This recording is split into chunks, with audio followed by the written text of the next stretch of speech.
Here we go again with another edition of the Red, Gold, and Bold podcast. With you as always, Jeff Chadiha from the NFL Network, NFL.com. Sam McDowell from the Kansas City Star. My name is Soren Petro from Sports Radio 810 WHB. A lot of things we want to cover here tonight. Remember, if you're catching us via the podcast, we stream live, 9:30 p.m. Central Time on a Tuesday. We talked today about whether or not this is, just a little bit more luck for the Kansas City Chiefs. Is that what this is all about? Is this season attributable to luck? How much of it is about the luck? How much of the Chiefs' offensive struggles can be attributed to the left tackle spot? What's the biggest concern about the defense now after we saw another addition have troubles getting a stop for the team? Did the Raiders bail out Andy Reid on his fourth down decision late in the fourth quarter? The Chiefs threw the ball 46 times, only ran it 14 times. Is that the right recipe for success? And somebody explain to me why MVS is having success in New Orleans. We tackle all those issues right now here on the Red, Gold, and Bold podcast. You are listening to the Red, Gold, and Bold podcast, the most in-depth analysis of the Kansas City Chiefs on planet Earth, breaking down the Chiefs like no one else can. Red, Gold, and Bold is hosted by Jeff Chadiha, Sam McDowell, and Soren Petro. Jeff Chadiha is a senior columnist and on-air personality for the NFL Network and NFL.com. Sam McDowell is the sports columnist for the Kansas City Star. Soren Petro is the afternoon drive host of the program on Sports Radio 810 WHB in Kansas City. The Red, Gold, and Bold podcast is proudly brought to you by David Starnes Allstate Insurance, covering all the important things in your world: home, business, life, and even the fun stuff as well. Motorcycle, boat, ATV, you name it. Get with Dave and he'll have you covered. You can give Dave and his crew a call, visit them online, or stop into any of their locations, including North Kansas City, Liberty, and Branson, Missouri. Elevate your coverage, elevate your confidence, and drive worry-free. Don't put those insurance needs off any longer. Get with Dave. He'll give you peace of mind today for the things in your life most important to you. Now, here are the hosts of the Best Chiefs podcast, Jeff Chadiha, Sam McDowell, and Soren Petro.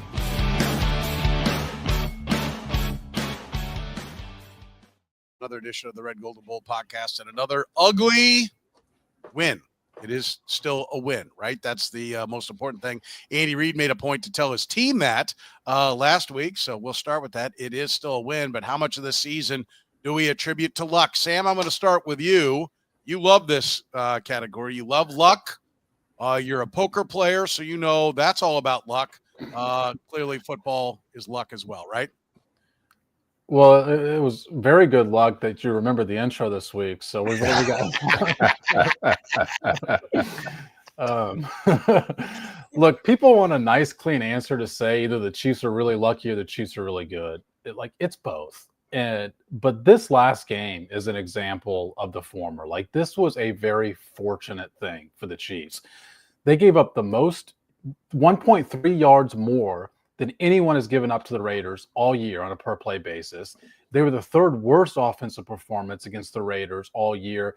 Like, teams that have the spread that they had as far as the yards they give up and the yards that they gain don't win football games in the National Football League. They won because they were playing the Raiders and because the Raiders botched the snap. That was not their good fortune. Having said that, I do think the Chiefs have an element of finding ways to win games late throughout the season. So I've got a different answer for the season in this last game, because without a doubt, to me, this last game falls into a very fortunate ending for the Chiefs. Okay, there it is. It's twofold, according to Sam McDowell, whether it's the season or just the game.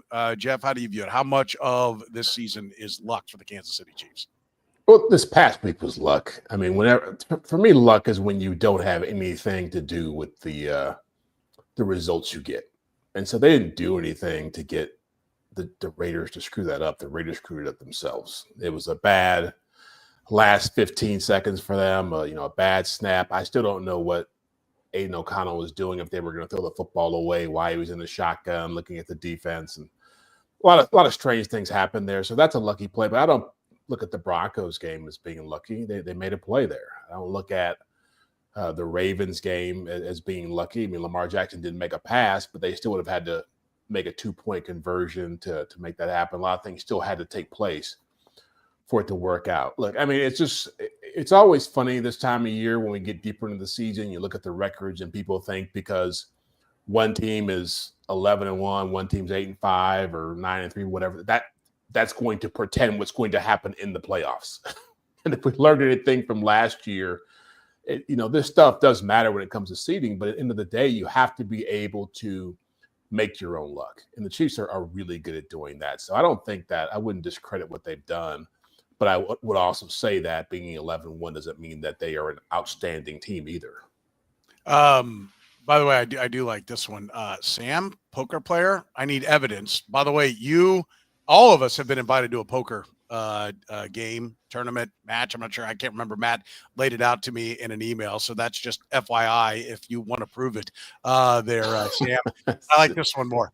Jeff strikes me as a pie gow guy. Yeah. Pie gow poker. You don't even know what that is. You don't know what pie gow poker is? No. Okay, it's actually one of the games that there's not a large house advantage in the casino. So it does strike. You would strike me as a pie gow guy. Like it's tough to have big swings of wins and losses. You strike me as let's enjoy a couple of cocktails and play a little pie gow because we can make it last for a while. All right, beyond that, I forgot to. So Matt, I have mentioned it right there. It is that the gauntlet has been thrown down poker wise to all three of us. All right, let's listen. I don't believe in luck. I think it's just random numbers and when they come up, right? There's no luck. On a roulette wheel, black will come up 7 in a row at some point. It wasn't luck. It was just the randomness of how things are. I do like what Sam kind of said though, that I'm a big believer in the big picture of I'll listen to it more on a game by game basis, but good teams find a way to win close games. Bad teams find a way to lose close games. One of the ways bad teams do it is they screw things up. Right? They're not as efficient. They're not as well drilled. They're not as well coached. They're not as prepared for the nuanced situations that come up in a game. The Kansas City Chiefs don't snap it into Patrick Mahomes' shoulder. It doesn't happen. Bad teams do stupid stuff because they're bad teams, because the coach wastes time on crap that doesn't matter. They don't focus on the little things. And so, yes, in that game, that it happened at that critical moment when, again, another team had the Chiefs up against it and they blow a small part of the game that ends up costing them dearly. That's more an example of luck. But the fact that the Raiders and Broncos, two teams that have been in that for a while, have both made major mistakes at critical points of the game is why they lose. That's what they do. And there are those moments that they make those critical mistakes earlier in the game. And throughout the course of the game, they just shine brighter at the end of the game. So I do kind of tend to, I think we're all pretty much on the same page here on this, right? Like the Chiefs are a good football team. Good football teams don't screw themselves, right? Yeah. Yeah, I mean, part of being a good football team is just let the other team screw it up. Yeah, I mean, when you look at the end of the Chiefs games this year, which I've done, they've had 5 of their 11 wins this year. They've had a 50% chance or greater. The opposition has had a win probability of 50% or greater in the final 2 minutes of 5 of their 11 wins, which means really it's 6 of their 12 games because obviously Buffalo had a win probability of greater than 50%. So half the games the Chiefs have been in this year, their opposition has a better chance of winning at some point in the final 2 minutes than they do. They've won 5 of those 6 games. And everything, when you look at wins and losses in the NFL, is going to be small sample size because you don't play enough of these end-game situations. But that's not coincidence. Like the Chiefs are executing better in late-game situations than their opposition. Having said that, this last game, there was a lot of elements of luck. So when you look at like luck factor stuff like that bettors look at and say, this team shouldn't have won this game. They're not actually that good. To Jeff's point, what is out of their control? A botch snap is out of their control. Fumble recoveries. It's not just a botch snap. It's the fact that the Chiefs get it. Missed field goals. You don't have, if you block a field goal, you've got control of that. If a team misses a field goal, you don't have a ton of control of that. The Raiders missed 3 field goals. And by the way, Patrick Mahomes fumbled too. It wasn't even a forced fumble. He just dropped the ball himself, managed to fall on it. This was another situation at the end of the game where, the quarterback drops the ball because he's not paying attention. None of his team manages to fall on it. Like there was a lot of element of luck in this game that I think people will broadly categorize over the Chiefs season when I really think that they're 2 different situations. Yeah, and really, and learning how to execute and win is something that is a process. And I think it's easy to forget that now the Chiefs have had a pretty good run, but I remember D Ford going offside. I remember them playing the Steelers in a I think it was a regular season game, and Antonio Brown caught a pass that bounced off 3 different people and ended up scoring a touchdown pass off of. And those things used to happen to the Chiefs. Now you want to say, well, Alex Smith was the quarterback then, it wasn't Patrick Mahomes, but in reality, that's part of it. Like you have to go through the process of learning that every little thing does matter in winning NFL games. And the Chiefs have done that. And I think you're seeing the Bills do that now. You're seeing what happened to the Lions last year. They're a better team for it. What happened to Philadelphia, they're a better team for it. I imagine Baltimore at some point, they're going through their struggles to be better for it. If you have talent, eventually you figure that stuff out. Yeah, I think that's fair. By the way, Cameron says, look like a guy rumbling around. That is a terrific comment. that is a fantastic one. No, I was looking for some notes from my notebook from the radio show. Look, listen, this year, just I'll boil it down. I won't give you all the background numbers, but I'll boil it down. Point differential last year for the Chiefs, as far as plus minus per game, plus 4.5. This year, 4.5. Right. Well, at 11 and 16, those should have a much worse point differential than an 11 and 1 team, right? Right, and that's my point. Okay. They were 8 and 4 at this point last year. They're 11 and 1 now.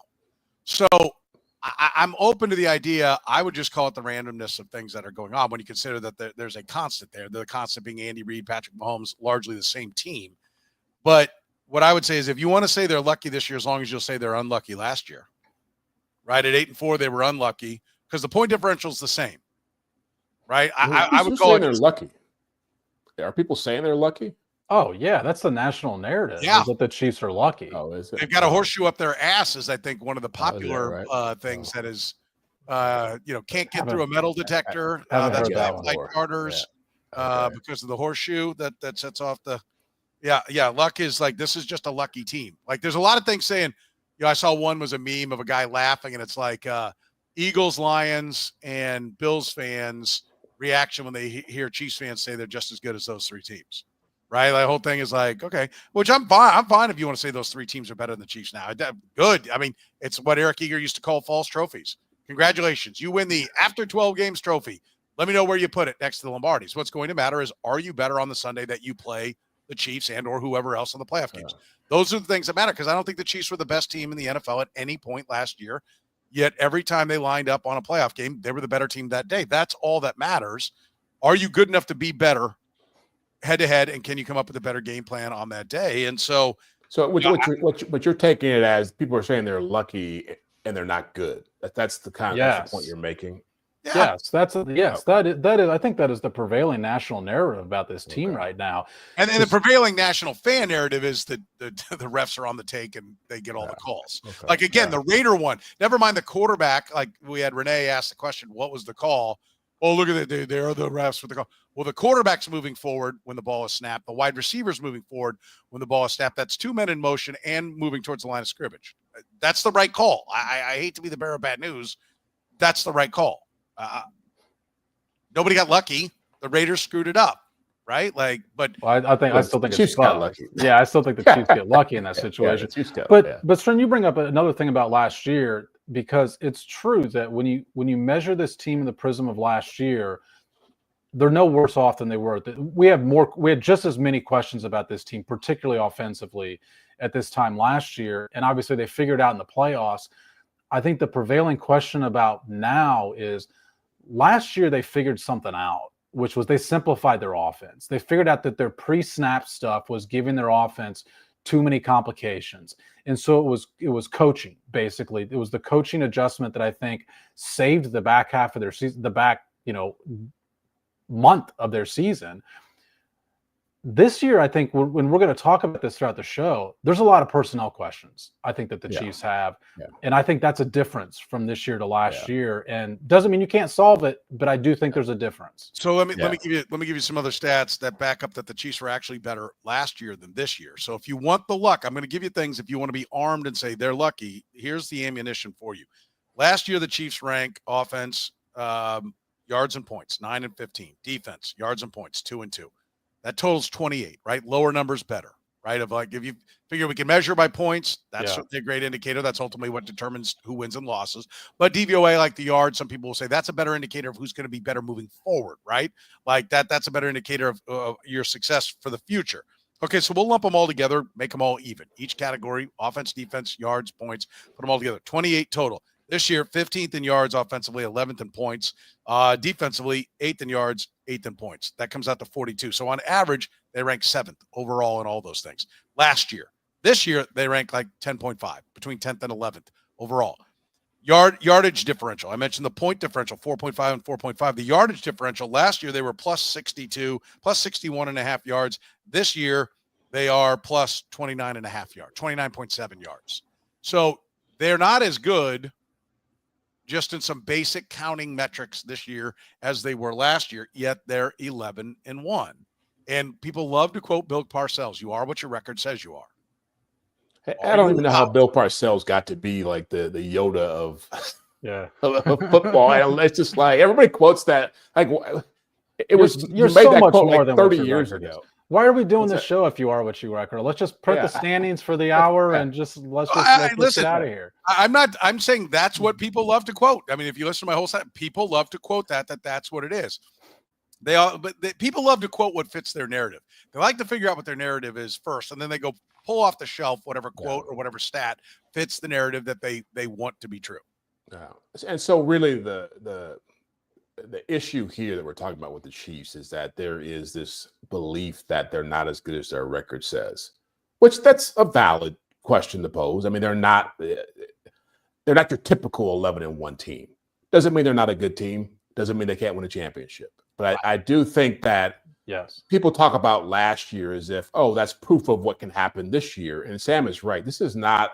Last year was about execution. Last year was about recognizing what you have to work with and playing to your defense as well. Yeah, they figured out some things offensively, but they also realized we got to ride our defense if we're going to win a championship. The defense isn't as good. And that's been the case since day one. They got away with some stuff and played some teams that didn't expose that. Now it's being exposed. And so I don't think they have easy answers. It's not as easy as saying, well, Andy will just call better plays or Patrick will make it happen. They got real problems now. Yeah. And maybe, well, this kind of sets up what we'll talk about, but so I'll just leave it here. Last year, I think you could look at the Chiefs and you ask yourself, what are they elite at? And you would say defense. There's a lot of good defensive things going on. Right now, you look at the Chiefs and you say, what are they elite at? I don't know what that answer is right now. Yeah, they're not. I agree. We will talk more about it. We've looked at the metrics. And if you need coverage, they say David Starnes Allstate Insurance. David Starnes Allstate Insurance, serving the Kansas City area and all throughout the Midwest. With David Starnes Allstate, it's not just about fender benders. Beyond traditional safeguards, enjoy perks like roadside assistance for unexpected breakdowns, transportation expense coverage when your car is in the shop, auto replacement protection to keep you on the road in style, and much more. You can give Dave and his crew a call at 816-781-7331. Visit them online or stop into any of their locations, including North Kansas City, Liberty, and Branson, Missouri. David Starnes, Allstate Insurance. Gann Asphalt and Concrete, proudly serving the greater Kansas City area. Nationally recognized, full-service paving and pavement maintenance contractor. Parking lot problems? They've been making them disappear in KC since 1994. Don't risk accidents and liability in your parking lot. Get your lot restriped today. A brightly striped lot will cut down on accidents and keep your lot as safe as possible. Find them online at GannAsphalt.com or call 816-484-3338. Gann Asphalt and Concrete. One contractor, all things parking lot. All right, let's talk about the defense. We've seen. Well, let's talk about the. Where do you want to go first, offense or defense? I went out of order, but does anybody have a? You were just. We'll ride with you. We'll go. Okay, you're 2 for 2 on hitting the button and getting the graphics up. So we trust you today. I'm 1 for 2 on going in order of the rundown. Right. What's the biggest concern about this defense, Jeff? Where is it now? We saw Josh Williams get inserted for Najee Johnson. That was a change. We saw Charles Omenihu get back out on the field. We saw the Chiefs get 3 sacks, including Chris Jones get 2. Progress? Did we see it there? Where's your concern? I didn't see progress. I saw better statistics in one area, but you're talking about a Raiders offense that was as bad, if not worse, than the Panthers offense. And they had 4 plays of 30 yards or more, or 25 yards or more. They ran the ball like they've never run the football before this week or that weekend. I feel like the pass rush and the coverage are equally bothersome. And I think they're as big as the left tackle, to be honest with you, because there's not really a remedy for Steve Spagnuolo now. Anybody who's thinking that Josh Williams, who was the 3rd string corner, remember the 3rd string option at corner, is going to walk in here and stabilize things, is kidding themselves. He wasn't playing for a reason. And yeah, Amenahue did a few things, but AidenO'Connell threw for 340 yards. Last year, he attempted 8 passes against this team. I just don't see where they're going to be able to hold up. People forget that in the divisional round game against Buffalo, the Bills had the ball for 37 minutes in that game. And the Chiefs were able to win it because they were able to maximize their opportunities with the football, and the Bills missed a field goal at the end. Josh Allen had the football for like 45, 50 minutes against this defense right now. It's a real problem. Yeah. The defense, where lies the problems now, Sam? Well, I just think it's that they don't have much to hang their hat on. I mean, I think for most of the season, we've looked at their run defense and said they solved their run defense. You look at the past few games, especially the Raiders were the worst running team in football by almost every metric. Their success rate was 44% against the Chiefs on Friday. That is by far their highest rate of the year. And then they had their most passing yards that they've had in any game this season. I mean, by the way, Jeff, it was 7 plays of 25 yards or more. Oh, was it? Okay. They were all in the passing game. And when you go back and look play by play, they're not picking on one guy anymore. Justin Reid gives up passes. Najee Johnson, Nick Bolton, Trent McDuffie gives up a pass. Brian Cook seems to be nowhere to be found on these deep passes. There's a lot of people at fault right now for the back end of their coverage that they just got beat by a quarterback who has beaten nobody in the back end this year.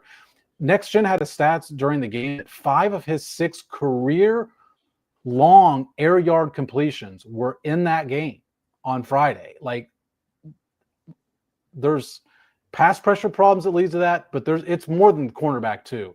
We've talked a lot about cornerback 2, and justifiably so. AidenO'Connell wasn't picking on one person. He felt comfortable with any matchup on the Chiefs. Let's be clear. It was AidenO'Connell. I mean, he could do it to anyone. Right, exactly. He might have got an extension out of that game. I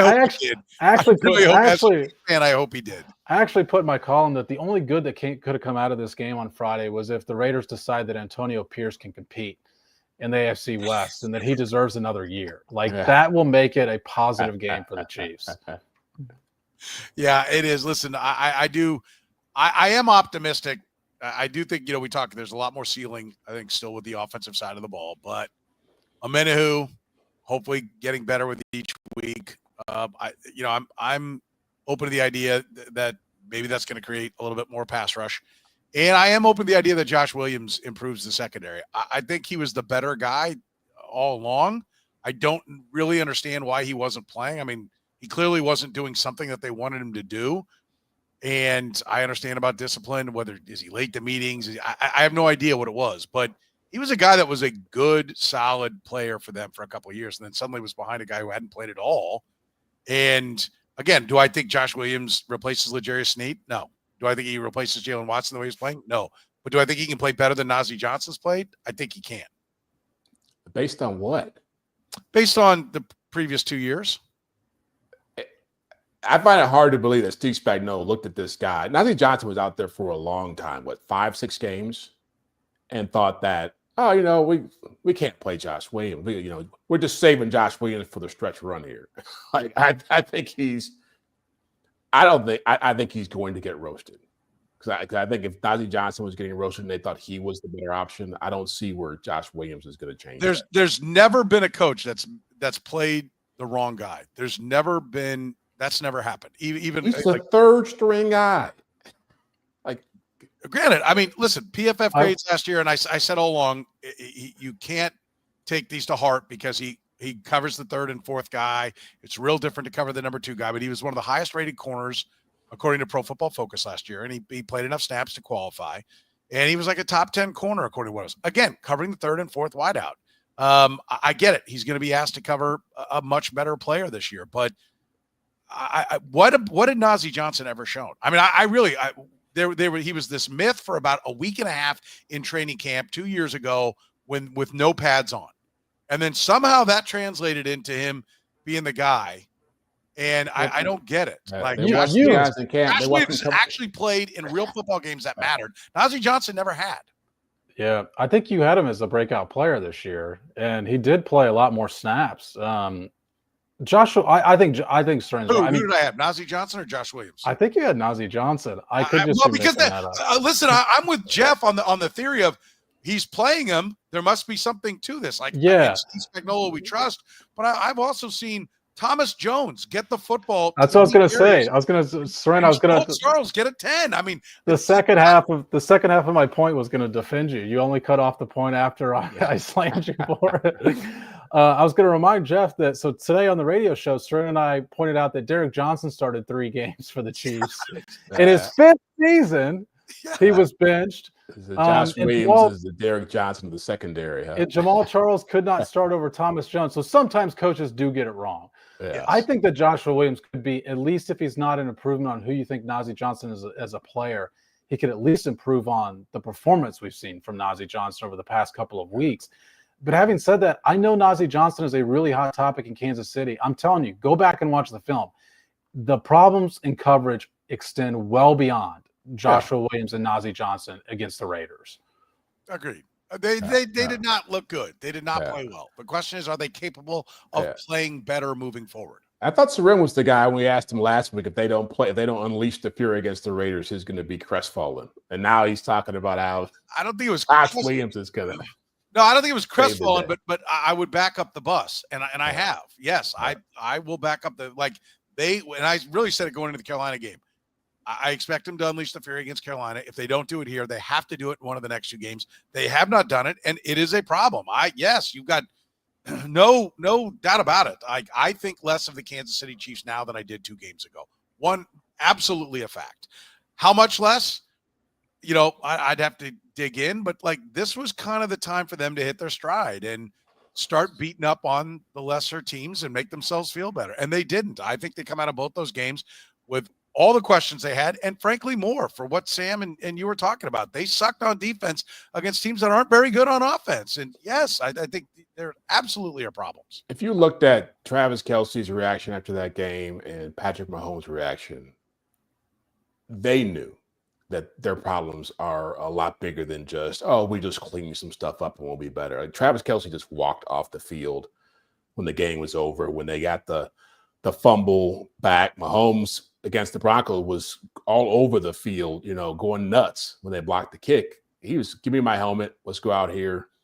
I wasn't at the game, but I saw the press conference. You could tell he was still kind of hot about the way things had gone down. And in fact, if you look at the sideline, when Najee Johnson gave up a big play early in the game, there was some guy in street clothes who I saw kind of roll his eyes like, oh, here we go again. You start seeing that kind of stuff happen. That's beyond what we've seen with this team. We saw it last year on Christmas. I mean, Travis Kelce got his helmet taken away from him by the head coach. Yeah, but that was frustration. I'm talking about the looks in some guys' eyes were like, okay, this guy can't play. Like, here we go again. It wasn't like, why are we doing this? I'm pissed off. It was like, here we go again. Like, when guys start showing those kinds of looks in their eyes, that's a different vibe. Yeah, and I thought that Wanya Morse's last snap certainly looked like Patrick Mahomes saying, "Get this guy out of here. 100%. He can't play." Yeah. And that takes us to the offense. How much of the problems are just that left tackle spot? It's clear that we said this on Monday on the radio show. Patrick Mahomes pulled Wanya Morris. I mean, and if they were going to pull him anyway, I don't care. It got to a point that Patrick Mahomes made it crystal clear on the field he had had enough of this crap. I can't tell you how many times I went back to look, because there's a brief moment where the telecast actually shows something he says, And I sent it to a dozen people saying, can you lip read this? Can you lip read this? Is there any chance he's saying, get his ass out of here? Because what did you think he said? I couldn't figure out what he said. Okay. But it's clear. It was something of frustration. He almost spiked the ball. Well, the part I was going to say that was not on TV that you could see from the press box is he paced the sideline. And I put this in my column, but he paced the sideline after that, after the cameras left him, and he's yelling to nobody in particular. He's just yelling as he's going back and forth down the sideline like it was a player who said, this is inoperable. Like, I can't function with the left tackle position the way it is. I think there is a balancing act. Like, first of all, do the players have the talent? Whoever it is, Najee Johnson, Josh Williams, Wanya Morris, Kingsley Suamataia, is there talent there that they're just not able to apply because they don't understand the nuances of the game, right? Kingsley Suamataia can't decide whether or not to kick step, to set strong. I mean, you see guys that they think it's going to be a speed rush and they set weak. And, we saw the 375-pound tackle of the Philadelphia Eagles get put on his ass by a 270-pound defensive end who bull rushed him because he set soft. And in that game against the Rams, and everybody talked about it forever, he got blown up. He got blown up because he didn't have his weight in the right spot. It happens, and that's an all-pro left tackle. It does happen. So you can have the ability, but not have the football either experience, acumen, intelligence, whatever you want to put around it, a little bit of all of that, and get beat, right? The question is, are the tools there that you're just trying to get through the rough spots, get over that and teach them to where? I think the coaching staff, and we had Mitchell Schwartz on this podcast or on our 2D podcast, Jeff, come on and tell us that the strength of the Chiefs coaching staff is that they never give up on a guy. They love him up. They believe in him. They hype him up. They tell him he can do it. They stay on him, and they always are building guys up, right? And that is one of the strengths. And I think he's right. But I also think as an outsider, I think when you're a player, you love that kind of thing. I also think it's their weakness. They don't know when to quit. They don't know when to give up. They don't know when to, and whether it's because they were the guy who said, let's go draft this guy, or let's sign this guy, or let's trade for this guy. They don't know when to give up. And I think if Patrick Mahomes is the guy that has to be the final one to say, we're done, that's actually okay. That's not a problem in listening to your leader. You like the coaches to figure it out before it gets there, but is any harm done at 11-1 if they move Joe Thuney out to left tackle, or D.J.Humphries is ready, they put him out there, and that solidifies the offensive line? What harm was done at 11-1 that Patrick Mahomes had to storm up and down the sidelines to get him to make a change? They should have exhausted all their options, because these options that we're talking about with Kingsley Suamataia and Wanya Morris are something different than Humphries and Joe Thuney, which is their possible long-term solution. So you absolutely have to exhaust those options before moving to the Band-Aid fixes. And look, I mean, anyone should go back and listen to Andy Reid on Monday. Like D.J.Humphries is going to be the guy. They are going to try and get him ready. He's going to be the guy eventually. The question is, do they think he's not ready and Joe Thuney has to play a game? Let's agree on this. It will not be Kingsley Suamataia. It will not be Wanya Morris. 100%. It will be Joe Thuney. 100%. And I think it'll be a guy that has not played in 49 weeks. And by the way, it's not just that he hasn't played a game in 49 weeks. He hasn't played a competitive practice, because they're not in like full-on contact mode in practice right now. Like, that's where the Chiefs are. And it's not just that Patrick Mahomes is pissed off. It's affecting his play. Oh. You go back and look at like one of his absolute elite traits that has never wavered, even in down games, down years, is his sack avoidance. He's terrific at it. He's never finished worse than third in the NFL in his ability to avoid sacks. The highest percentage of pressures that have ever wound up being sacks in the Patrick Mahomes in a single season is 13.3. He's never finished worse than third at that. This year, he's at 20.4% of his sacks. I mean, that's a 50% jump beyond any other season he's ever had. And that's twofold. One, it's because the pressure is getting to him so quickly. 3 of the pressures that Chason got against Wanya Morris were under 2.5 seconds, to where that's play over before it even starts. But also, it's got to be constantly in his head. Has he got him here? Has he got him here? Because when we have a left tackle whiffing on a defensive end altogether, I thought I hadn't seen before until Kingsley Suamataia did it. Apparently, it's a contagion, because now we saw Wanya Morris do it twice in a game. I mean, and Like and I think that's the play. That's one of those 3 times we're talking about under 2.5 seconds is the last play that we're all dissecting right now with Patrick Mahomes' reaction. I think that's what he's saying is, guys, I can avoid pressure, but I can't avoid this. Yeah. Yeah. Well, and I said this last week. I've said it the week before. Soren, you're talking about players and growing and developing. That's where coaching comes in. And if you've got players who can't do what you're asking them to do, then you have to adjust how you coach. And this team did a great job of that last year. They went to an offense. They didn't want to run down the stretch.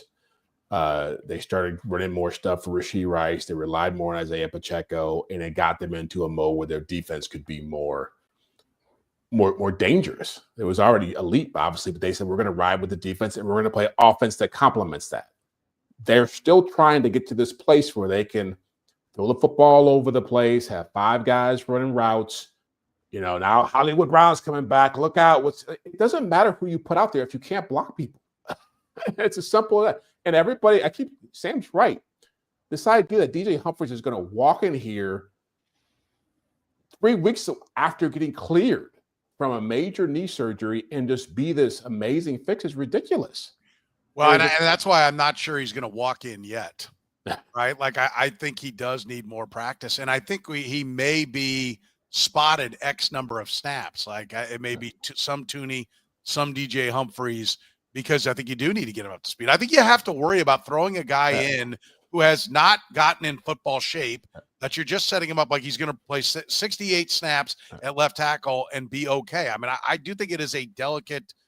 Well, and where's the easy route in? Is it Khalil Mack and Joey Bosa? Is it Myles Garrett? Is it T.J. Watt? Like, where's he going to walk in there and be like, all right, let me just get out here and get it? This guy is – Andy Reid did say this too. He said, look, it would be unfair to put him in that position if we don't think he's ready to handle it. Yeah. And so while they're desperate, I think people need to understand, like, this guy shouldn't be getting killed if he can't get it done any better than Wanya Morris could. If he can't get it done right away. At all. Yeah. At all. I mean, he's not going to be a success story. I will object at all. I will say this. I know that not this year. Maybe next year. I know the Chiefs doctors did not do the surgery, but I am so tired of hearing about this. Like, 2 years it takes for any Chiefs player to come back from an ACL. Right. Like, I don't know what, and again, this one's not fair because he has not been on their watch until just now, but Jamal Charles, Tamba Hali, Justin Houston, Tershawn Wharton, we're hearing it. It's like, Adrian Peterson can rush for 2,000 yards starting less than 12 months after ACL surgery, but no Chief is really ready till like year 2.5 after surgery. He could be David Bakhtiari. He could be David Bakhtiari, who had a major knee injury and never, ever recovered from it. If that's the case, then Joe Tooney is your left tackle. Oh. Yeah. I'll offer one bit of optimism on this left tackle situation, which is that the Chiefs have not had great left tackle play for a long time now. Donovan Smith is viewed as the savior of this potential season. There's been clamoring to get Donovan Smith in here. He was below average last year, and he played injured a lot throughout last year. The couple years before, I mean, Orlando Brown was average on his good days, and he had some of those. Like, he was a competent left tackle. He was not an elite left tackle. By the end, Eric Fisher, had some problems moving around. I mean, there's a reason that beyond his Achilles injury, like, it was an incredibly difficult process for him to recover from. Like, he was at the end of his career already. Like, they had Cam Irving protecting for Patrick Mahomes, and it did not drive the conversation to the level it's driving it now. Like, that shows you how bad their left tackle play has been, but it also shows you the fact that just get to below average and you can survive with this quarterback. Well, but here's the thing. I'm not letting Jawan Taylor off the hook here. And it's like, everybody's talking about, you fix the left tackle, it's going to be fine. Part of the problem is the right tackle sucks too. So when you're a defensive line, you come out there, you're thinking, I always say this, Ozzie Newsome said it to me a long time ago, sacks don't happen as much from talent as people think. It happens from confusion. And when you have an offensive line getting out there and you got one guy on the right, one guy on the left, and you don't know who can hold up, you can't chip both guys. You can't help both guys out. Someone's going to be on an island, and that's the problem that they face as well. It's like, I think Jawan Taylor has got to be beaming because Wanya Morris is playing on the other side of this, and people are talking about D.J.Humphries and Joe Tooney because he's part of the problem too. He is, but he's exactly what I'm talking about. Like, you can play with that talent. Like, Yes. Patrick Mahomes' sack avoidance can survive with that kind of talent. You can't play with both of them. You can't play with somebody as bad as Wanya Morris played this last week against the Raiders. It's inoperable offense. We're brought to you here on the Red Gold and Bold podcast by our friends at Whataburger. Whataburger is proud to sponsor the Red Gold and Bold podcast. Now at all your KC Whataburger locations, and for a limited time only, get your Whata Wings tossed in any of your favorite flavors, including the new Nashville Hot. Or get your hands on fire you can handle with the all-new, perfectly spicy Bacon Blaze Jalapeno Double. Get a kick this football season with these great new limited-time Whataburger favorites. Stop by any of the Kansas City Whataburger locations today. Whataburger's open 24 hours a day. Unlock a premium dispensary experience at Key Cannabis. Visit any one of our 12 Key Cannabis locations across Missouri for a huge selection of cannabis products and expert recommendations from Missouri's friendliest bud tenders. Quick service, convenient online ordering, drive-through pickup, and a fantastic loyalty program. Plus, Key Cannabis offers discounts for veterans, med patients, cannabis industry professionals, seniors, first responders, and students. Visit us in KC North, South KC, and Belton. Open 7 days a week, or shop online at keycannabis.com. Key Cannabis, open for premium cannabis experiences. All right, let's talk about the decision on 4th down for the Chiefs to punt. It was clearly one that they put a lot of time into thinking about. They called a timeout, which I never like. I mean, these situations should be pre-programmed going into the game and talked about as you're coming down the field. But, you know, there are times like, oh, let's take a timeout. They wanted a punt. They wait, hang on. Maybe we're going to go for it. You see both Andy Reid, Matt Nagy looking at the play sheet. Patrick Mahomes is over there. They talk about it. They clearly don't come up with anything they like, or they would have gone for it, and they instead punt it away and give the ball back to the Raiders. Sam, did the Raiders bail out a bad decision, or does the fact that the Raiders are a team that's ripe with mistakes all the time, was that actually the right decision? Andy Reid got it right because the Raiders are a team that are prone to shoot themselves in the foot at some point in trying to get all the way down the field into field goal range. I talk a lot about 4th downs on this podcast. This was one of his worst decisions. And there's a lot of stuff that goes into it. And I ask Andy Reid a lot about 4th down decisions.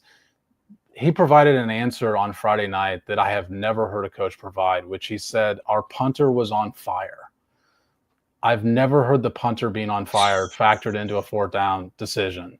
And what made it worse was that, first of all, just to give people the analytics on it, there was an 11% advantage for going for it based on ESPN analytics on 4th down decisions. 11%. Like, try and find me an 11% advantage for any decision in any football game the Chiefs have played this year. 11% is gigantic. But what made this situation worse, what compounded the problem, was he burned a timeout on plus side of the field just to punt. And I thought even if you decide to punt there, you give yourself an opportunity to throw the offense back onto the field and make the Raiders think you're going for it. We have seen Patrick Mahomes draw teams offside before. We've also seen teams line up. I mean, Bo Nix did it last night, where he's lining up and he literally just gives up and said, jump off sides. I don't know if you guys heard him. He just shouts to the Browns, jump off sides. Like, I give up. You guys got me here. But I think it's different when you call timeout and huddle up with your quarterback and then you send the offense onto the field. I think it makes teams more susceptible to believe you're going to go for it. Why else would you burn a timeout to punt the ball on plus side of the field? Why they were protecting those 5 yards, especially if you've got a punter who's on fire, is beyond me. So this to me was one of his worst situations he'd had in that area. Jeff? Yeah, I didn't have as big a problem with it. I understood the confusion a little better. Like when your offense, when you've just bent your left tackle and your quarterback's freaking out, and people just reference the Buffalo Bills and Josh Allen, he's got his whole unit out there he's been practicing with. He's had success. He hadn't been getting hit. Mahomes was getting hit all day. If that play fails, you've made it much easier for the Raiders to be able to win the game. And so that's the thing about the 4th down that always drives me crazy. No one talks about what happens if you don't make it. In that situation, you don't want to help a bad team have a better chance of beating you. I had no problem with them kicking the ball in the end. Now, you can talk about burning the timeouts and taking the timeout and the back and forth or whatever. I think they felt like we got to get it right. And I had no problem with that. I fall in between because I do think like the fourth down bot, somebody said the fourth down bot said it's a must go. Listen, I ain't playing. Right. But I agree, but you have to have the play call. Now, what I will say, they clearly didn't. And that's why they took the timeout. Yeah. They had a change of heart. They looked at it. They still didn't come up with anything, which is maybe more damning than just punting. The fact that you took a second look at it and you don't have anything to go for. Like, I will introduce, is Andy getting old? I'm just going to bring it up. Why don't you have something there? Or like, nobody could convince him, Soren. Yeah. Or nobody could convince him of the decision. Yeah. And I'm fine with that. I do think that whatever kept him from going for it there has to be fixed. Yeah. Whether that's not having something in reserve, whether that's the left tackle. I agree with you wholeheartedly, Jeff. Yeah. I think it's really hard for all of us to sit here and say the left tackle is an absolute train wreck and then go, it's a no-brainer to go for it. It's not. Again, I want to point out there are reasons not to go for it. And I think the biggest thing, because we watched the Chargers, I forget the last coach, who was going to come in and go for it on every fourth down, and his offensive coordinator sucked, and he never had a good play. And it's like, it's great to go for it, but when you look over at your play caller, which for Andy, it's himself, and you're like, I don't really have anything I like. Well, the metrics say go for it. We got to go for it. That's unfair. But again. And by the way, left guard's weekend too, because the left guard's playing left tackle. And so now the running element goes out the window. Yeah. So you're absolutely right about your things, friend. Like you've got to be comfortable with the play call. And that's the part that we're always going to be in the dark about, is whether or not you feel comfortable enough that you've got a play that's going to work. But look, I mean, we're ignoring the fact that the defense sucked. They'd given up 27 plays of 25 plus yards in the game. Like, the punter was on fire. So was the Raiders offense the entire game, especially in the second half. The Raiders offense was on fire. And like, you left the game like, you want to look at history, you look at the per game and what's going on in the most recent game. I mean, their offense had gone at least 20 yards on all 10 drives of the game. Like, this was an offense that was rolling throughout the entire game. Like I said, 1.3 yards per play, better than any other game that it had. Like, they were on fire offensively. But I think that's also what Jeff is saying, that if you don't get it, it is a field goal. Yes, but that's always fact. I mean, come on, that's always factored in. Like, I disagree with that, the sense that nobody considers that. First of all the metrics consider that. They consider that you don't always get it. But like, that's absolutely part of the equation. That's a major part of the equation, is if you don't get it, what happens here. But you also have to consider, if you punt, what happens here. Like, you are not scoring again for the rest of the game, is what you're saying. We are not going to score again. It's going to rely on the defense that had given up almost 7 yards per play over 4 quarters to get a stop. The only reason the game that got a stop, all 3 of us called a lucky play. Yeah. Listen, I will say, you got to figure out why you didn't have something there. Like, you have to. Great point. Yes. You have to fix whatever that is. Part of it is clearly the offensive line. D.J.Humphries needs to fix that, but you have to have something to get that, because part of it is as simple as, look, the knee-jerk reaction is you have Mahomes, give Mahomes the ball. Trent Green said the same thing to me on the radio yesterday. Like, I'd probably always go for it in that situation with fourth down because I have 15, right? You got to give 15 something to work with, but exactly. You do. But I mean, that's your job, is to give him something to work with. Like, there is a bit of a failure on the offensive side that they didn't have something to go to. Again, they got away with it, but the next time they have to have the play. They have to solve the offensive line issues, because you cannot give, what is it? What are they roughly 17, 18, 19% of their salary cap to one guy and not have that guy be the guy that you're going to trust to win the game. You can't do it. Otherwise, what are you doing? Like you have to be able to equip him with whatever he needs to make the play of the game, not hoping that Josh Williams can cover somebody.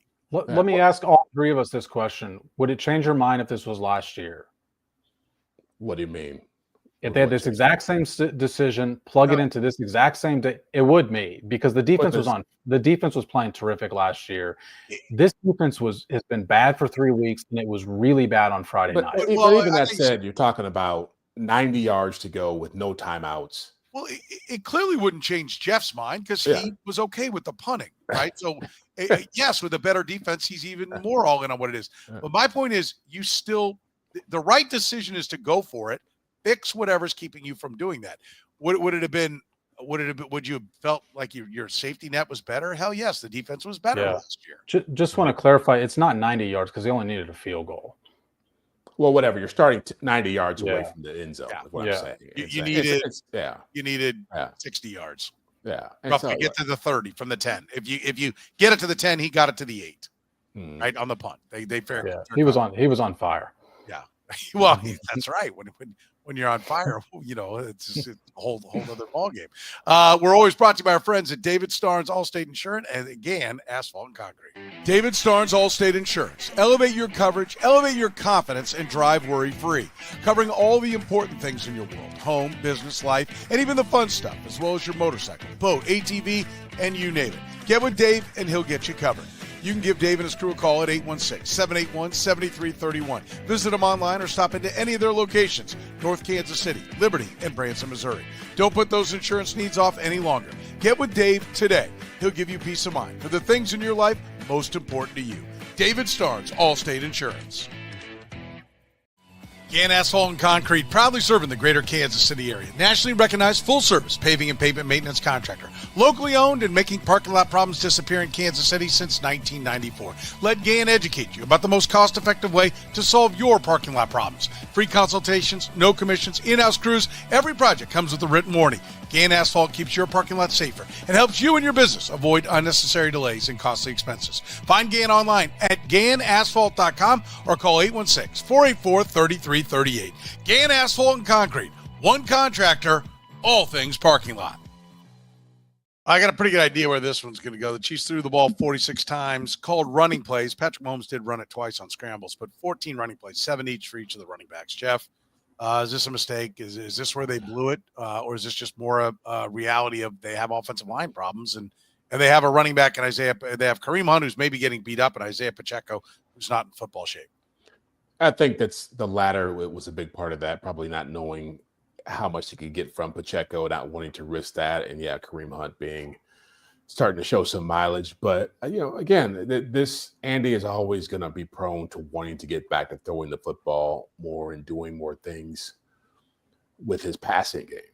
And so that the run got away from them. I say it all the time, like their best option is to be what they were at the beginning of the year when Kareem Hunt was a bigger factor, which is a team that uses the run more to set things up. I don't think you can just drop back and play the way they want to play with their tackles the way they are. And it's especially with their defense the way it is, they really have to control time of possession. And so I think it was a huge mistake on Andy's part. I think he admitted that. Sam? Yeah, this is why we look at, running as success percentages rather than, because Isaiah Pacheco has a huge running play that really inflates the Chiefs' numbers on a yards per carry basis.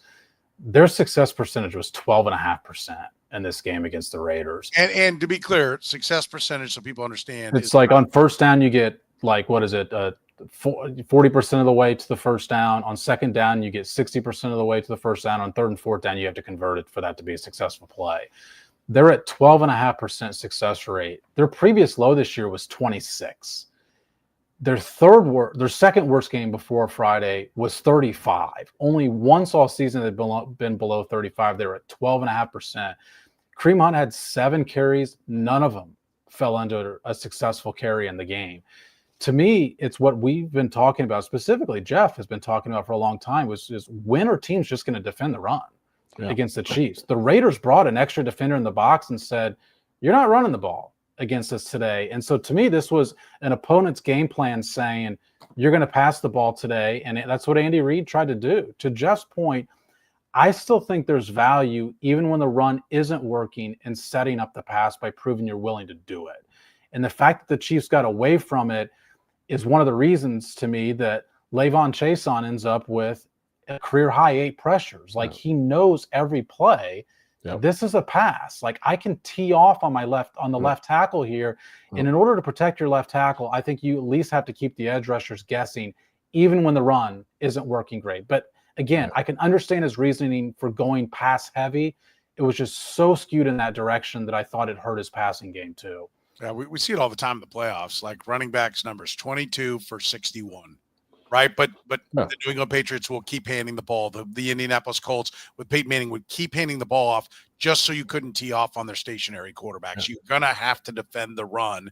And but I think, Jeff's right. Like, I do think Kareem Hunt's legs are on. He's hit a wall. I don't think I don't think it would be safe to say we're going to hit Isaiah Pacheco with 20 plus carries. So I think that the question becomes, and this is a good one. Somebody mentioned in here about Jeff said, you know why they aren't running screens to Pirine? Why aren't they running Pirine? Like I used to be good at that stuff. Yeah, I can understand only 7 carries for Kareem Hunt. I can understand only 7 carries for Isaiah Pacheco, but then put Pirine on the field. He's a good blocker. He runs well. There's nothing not to like about when they have given him the ball or have thrown him the ball. I do not understand why they seem to be allergic to Samaje Pirine. Well, this may be a priority thing. Maybe they just like getting the ball to other players better. Sometimes you can have too many toys to play with, and you forget about the old Tonka truck sitting in the closet that still fun to pull out. You got a theory, Sam, on why Pirine's not getting more? Not really. I mean, he's a veteran player. I think he knows pass pro better than the other guys on the roster. So he does play third downs, but it's a team that early on this season, particularly, like weeks 3 to 8-ish or so, and I may be, a little bit off on the bookends there, but was running on third down a lot. And it decided that running the ball was a better option, which actually is another part of the run game that confused me on Friday. Was it wasn't just that they weren't running. We saw 3rd and 1s and 3rd and 2s where Isaiah Pacheco was in the game. And to me, like, the usage for Kareem Hunt that you still are going to have is short yardage. Like, he is not getting negative plays. And so put him in the game at the goal line. Put him in the game at 3rd and 1, because I guarantee you if he's in the game on 3rd and 1, 3rd and 2, or when the ball's at the 1 or 2 yard line, teams are going to be keen on the run. They're going to say, we've seen this 1,000 times this year. You love to go to Kareem Hunt on 3rd and short and 4th and short.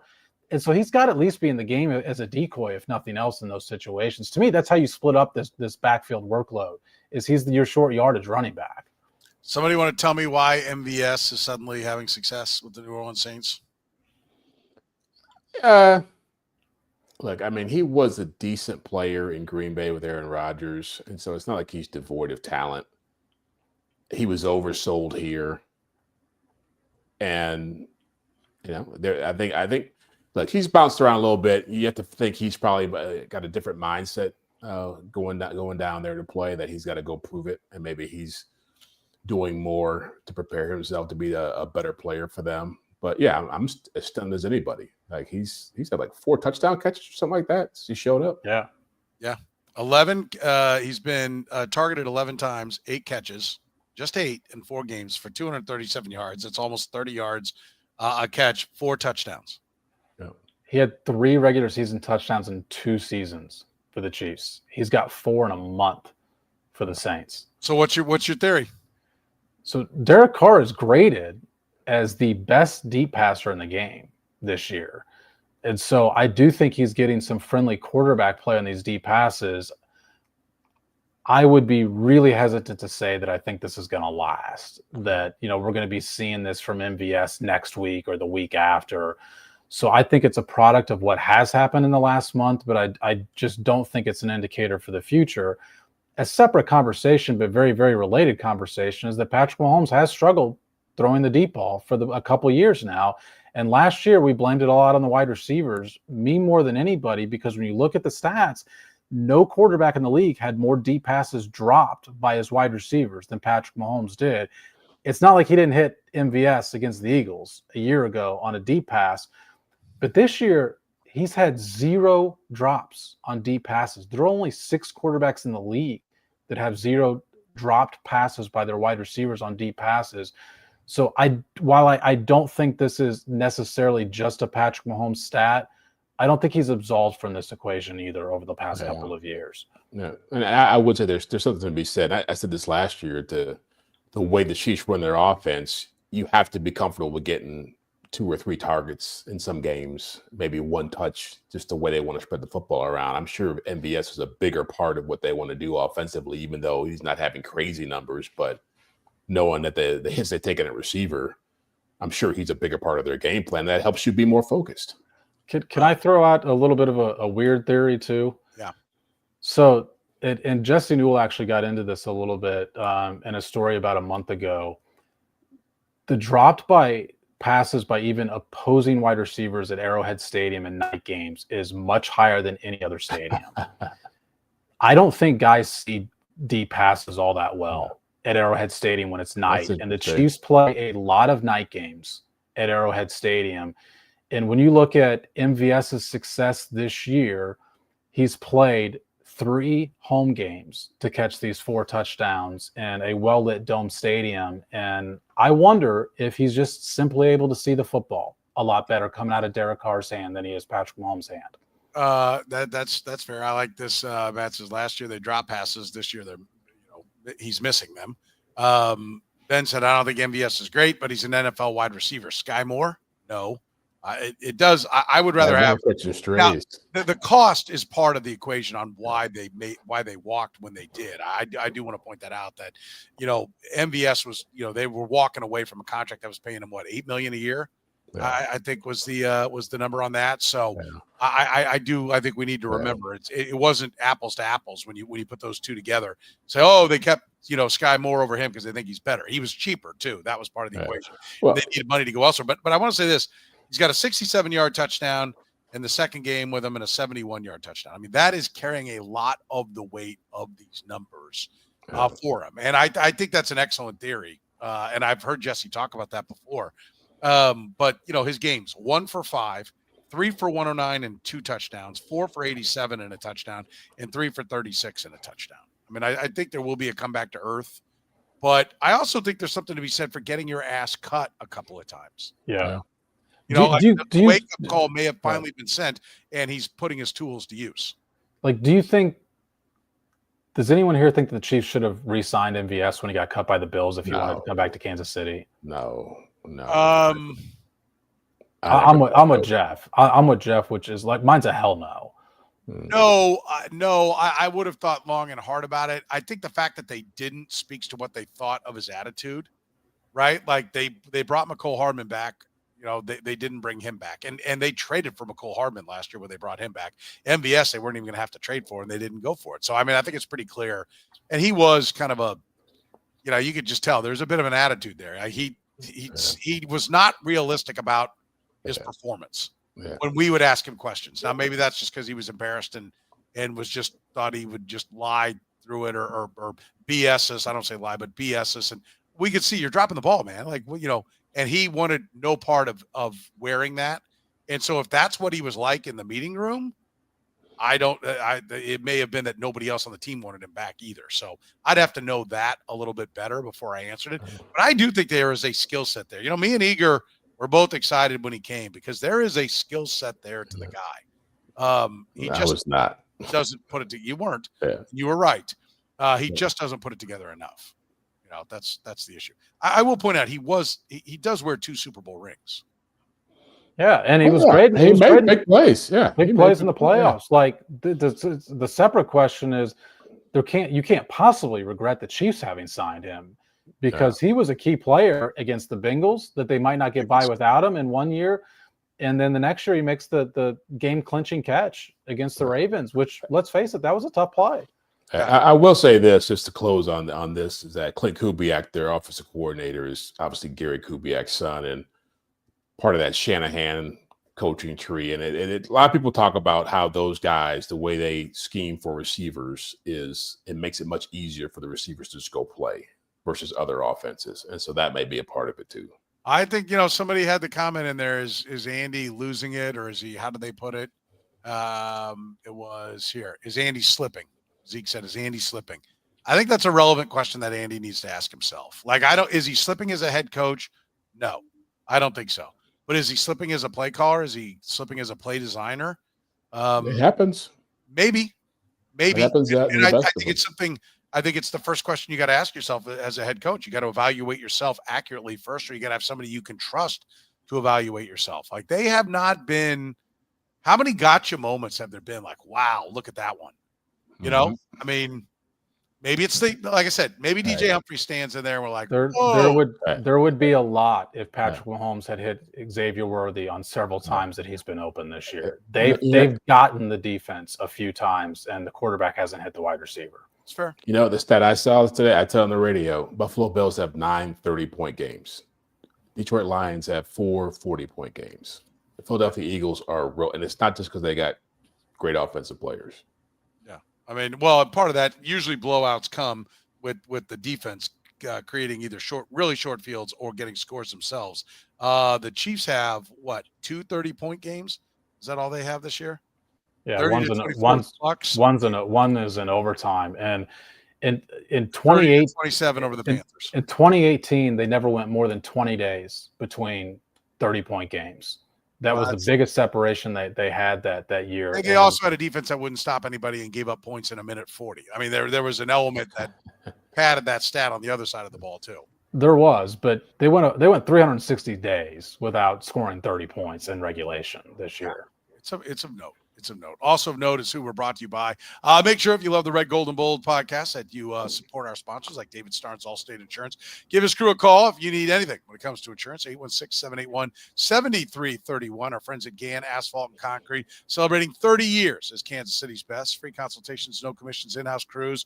One contractor, all things parking lot. Find them online at GannAsphalt.com. Our friends at Whataburger, now at all your KC Whataburger locations for a limited time only. Get your Whata Wings tossed in any of your favorite flavors, including the new Nashville Hot, plus their boxes. The big party boxes, we're going to be having them at my house for the game this Sunday night. You can check it out. Find them online at Whataburger.com. They're open 24 hours, and our friends at Key Cannabis. Key Cannabis offers discounts for veterans, med patients, cannabis industry professionals, seniors, first responders, and students. Find them online, open 7 days a week.